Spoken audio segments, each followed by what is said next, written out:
ഈശംശിയായിരിക്കെ സ്തുതിയായിരിക്കട്ടെ. ഈശോ നമ്മളെല്ലാവരെയും സമൃദ്ധമായി അനുഗ്രഹിക്കട്ടെ. നമുക്ക് ലേഖനത്തിൽ വിശുദ്ധ പൗലോസ് ലീഗയുടെ 2 കൊരിന്ത്യസ് 4-ാം അധ്യായത്തിലെ 8-ാം തിരുവചനം വായിക്കാം. ഞങ്ങൾ എല്ലാവിധത്തിലും ഞെരുക്കപ്പെടുന്നു, എങ്കിലും തകർക്കപ്പെടുന്നില്ല. വിസ്മയിക്കപ്പെടുന്നു, എങ്കിലും ഭഗ്നരാശരാകുന്നില്ല.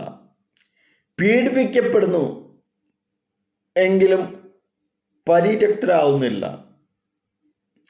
അടിച്ചു വീഴ്ത്തപ്പെടുന്നു, എങ്കിലും നശിക്കപ്പെടുന്നില്ല.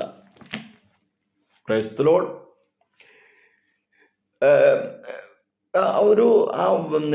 ദൈവത്തിൻ്റെ സംരക്ഷണത്തെക്കുറിച്ചാണ് വചനത്തിൽ നമ്മൾ വായിച്ചു കേട്ടത്. ഞങ്ങൾക്ക് കഷ്ടം നേരിടുന്നത് വാസ്തവം തന്നെ, എങ്കിലും ഞങ്ങൾ ഇടുങ്ങിയിരിക്കുന്നില്ല. ബുദ്ധിമുട്ടുകൾ വരുന്നു, വാസ്തവം തന്നെ, എങ്കിലും നിരാശപ്പെടുന്നില്ല. പരീക്ഷകൾ വരുന്നു, വാസ്തവം തന്നെ, എങ്കിലും തളർന്നു പോകില്ല.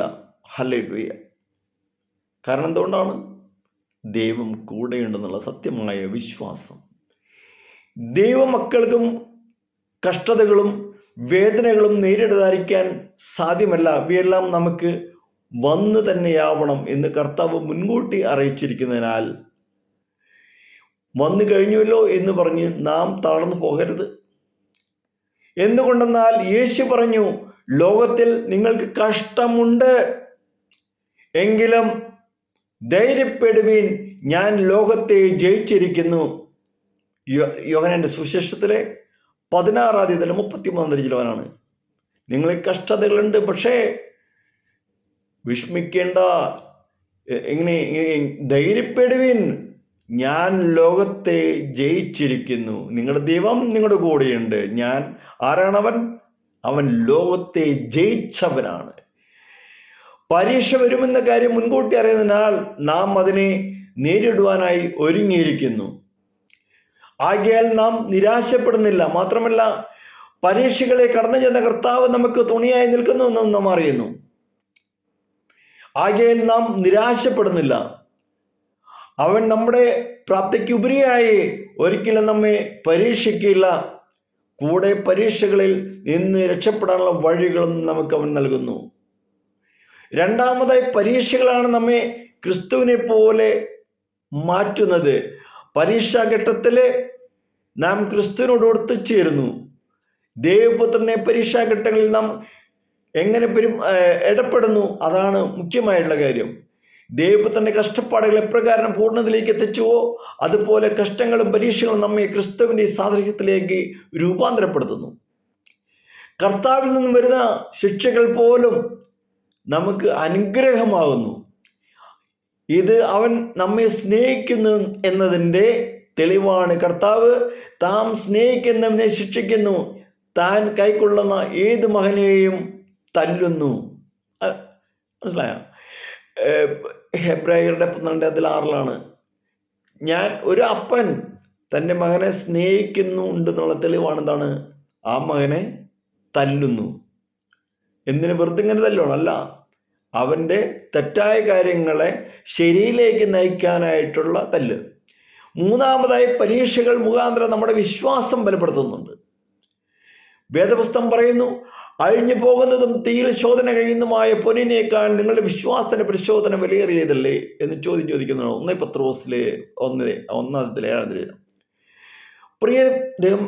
പ്രിയമുള്ളവരെ, നമ്മൾ ഓരോരുത്തരും ആ സഹനത്തിന്റെ വഴിയിൽ കൂടി യാത്ര ചെയ്യുമ്പോൾ വിശ്വാസം നിരന്തരമായി നിലനിൽക്കണമെങ്കിൽ പരീക്ഷകൾ ആവശ്യമല്ലേ?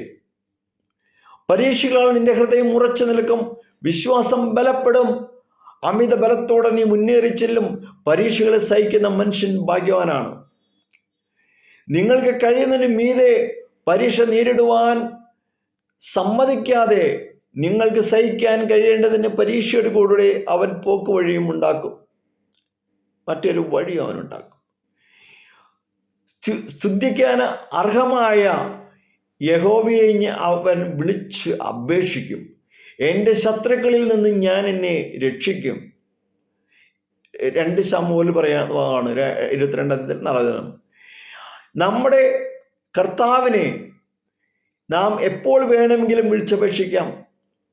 എപ്പോൾ വേണമെങ്കിലും അവൻ്റെ കൃപാസനത്തിലേക്ക് കടന്നു ചെല്ലാൻ സാധിക്കും. എപ്പോൾ വേണമെങ്കിലും അവൻ്റെ പൊന്മുഖത്തെ നോക്കി കാണാൻ സാധിക്കും. കാരണം അവൻ ഉറങ്ങുകയുമില്ല, മയങ്ങുകയുമില്ല. ഞാൻ യഹോവയെ വിളിച്ചപേക്ഷിക്കും, അവൻ എന്നെ വിടുവിക്കും എന്നതാണ് ദാവീദ് രാജാവിൻ്റെ സാക്ഷ്യമായിട്ട് കൊടുക്കുന്നത്.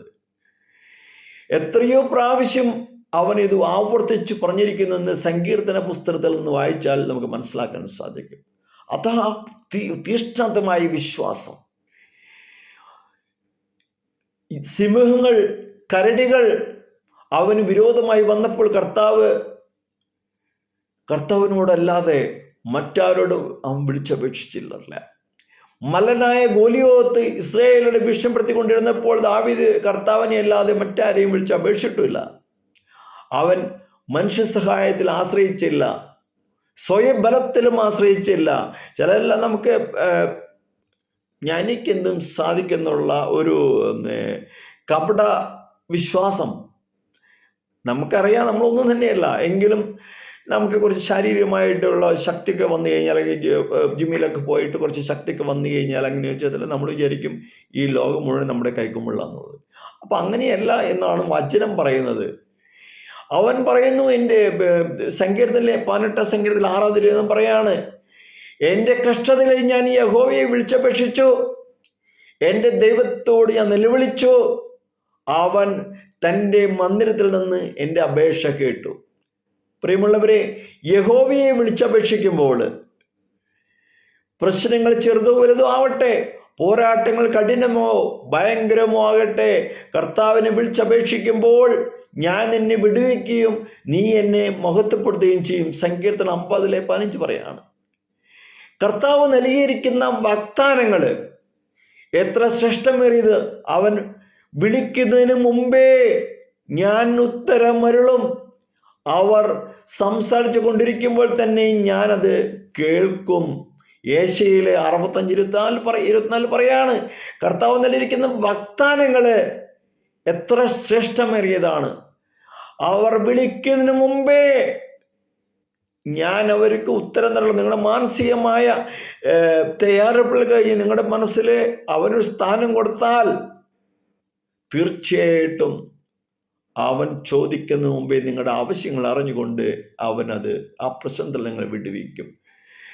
കർത്താവ് നൽകിയിരിക്കുന്ന വാഗ്ദാനങ്ങൾ എത്രയോ ശ്രേഷ്ഠമേറിയത്. അവൻ വിളിക്കുന്നതിന് മുമ്പെയാണ് നമുക്ക് ഉത്തരം നൽകുന്നത്. ഹിസ്കീയ രാജാവിന് മരിക്കത്തക്ക രോഗം പിടിച്ചു. തൻ്റെ ഗൃഹകാര്യം പ്രവാചകൻ വളരെ വ്യക്തമായിട്ട് പറഞ്ഞു അവനോട്, നീ മരിച്ചു പോകും, സൗഖ്യമാകില്ല എന്ന് യേശയ്യാ പ്രവാചകനിലൂടെ അവനോട് അറിയിച്ചു ചെയ്തു. വ്യക്തമായിട്ട് പറഞ്ഞു. ആ സന്ദർഭത്തിൽ ഹിസ്കീയാവ് ചെയ്തെന്താണ്? തൻ്റെ മുഖം ചുവരിന് നേരെ തിരിച്ച് പിടിച്ച് യഹോവയോട് പ്രാർത്ഥിച്ചു. വളരെ കണ്ണീരോടുകൂടി അവൻ പ്രാർത്ഥിച്ചു. തൻ്റെ മുഖം ചുവരിന് നേരെ പിടിച്ച്, മറ്റൊന്നും അവൻ ചെയ്യാൻ സാധ്യമല്ല, യഹോവയോട് പ്രാർത്ഥിച്ചു. ഉടനെ കർത്താവ് അവൻ്റെ പ്രാർത്ഥന കേട്ടു. അവൻ്റെ ആയുസ്സിനോട് 15 സംവത്സരം കൂടി കൂട്ടിക്കൊടുത്തു. നമ്മുടെ കർത്താവ് എത്രയോ വിശ്വസ്തനാണ്. അത് നമ്മുടെ കർത്താവ് പ്രാർത്ഥന കേട്ട് മറുപടി നൽകുന്നു. കർത്താവ് ഒരു കാര്യം തീരുമാനം എടുത്താൽ പോലും പ്രാർത്ഥിച്ചാൽ ആ തീരുമാനത്തിന് വീണ്ടും മാറ്റി നമ്മളെ അനുഗ്രഹിക്കുന്ന ഒരു പിതാവാണ് നമ്മുടെ സ്വർഗീയ അപ്പച്ചൻ.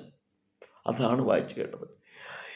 ഈ പ്രവാചകനിലൂടെ അവൻ എല്ലാ കാര്യങ്ങളും വിളിച്ചു പറഞ്ഞു. നിന്റെ മരണം വരെ കർത്താവിത പറഞ്ഞിരിക്കുന്നു. അതെല്ലാം ശരിയായിരുന്നു.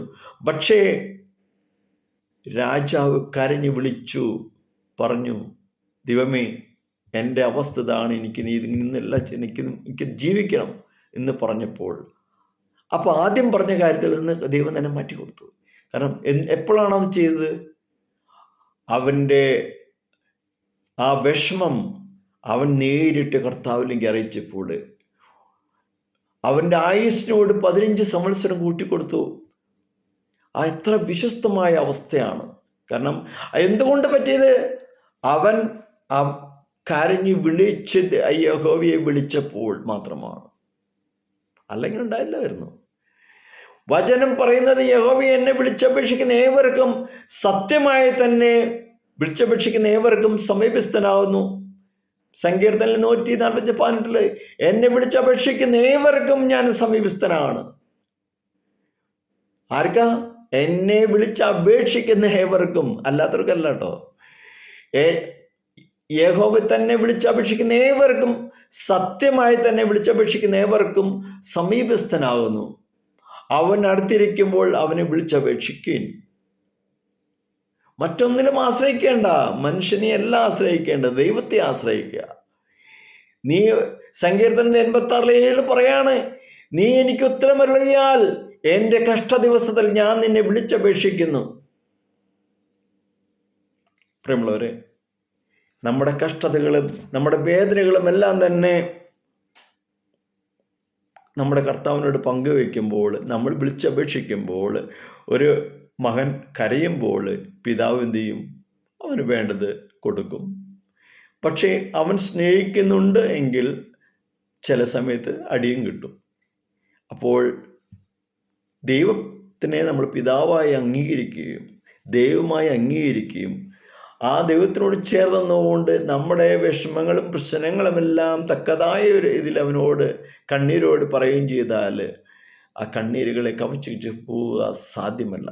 അതാണ് വിശുദ്ധ ഗ്രന്ഥത്തിൽ മുഴുവൻ കാണിച്ചിരിക്കുന്നത്. ക്രിസ്തു ദാവീദിന്റെ പുത്ര എന്നോട് കനിയണമേ എവിടെയെല്ലാം പറഞ്ഞോ അവിടെയെല്ലാം അവൻ അത്ഭുതങ്ങളിൽ കൂടി ആ വ്യക്തികൾക്ക്, പറഞ്ഞ വ്യക്തികൾക്ക് എങ്ങനെയാണ് വിശ്വാസത്തോടെ പറഞ്ഞ വ്യക്തികൾക്ക് എല്ലാം ചെയ്തു കൊടുത്തു അല്ലേ? അതിലേക്ക് ഞാൻ പോകുന്നില്ല. ബൈബിളിൽ ഒരുപാട് ഉദാഹരണങ്ങളുണ്ട്. പക്ഷെ ആർക്കാണ് ചെയ്തു കൊടുത്തത്? കണ്ണീരോടുകൂടി അവനെ വിളിച്ചവർക്ക്. ദൈവം നമ്മളെ ഓരോരുത്തരെയും അനുഗ്രഹിക്കട്ടെ. ഈശോയെ, ഞങ്ങളെ തന്നെ സമർപ്പിക്കുന്നു. കണ്ണീരോടുകൂടി നിന്നെ വിളിക്കുവാനായിട്ട് ഞങ്ങളെ അനുഗ്രഹിക്കണമേ.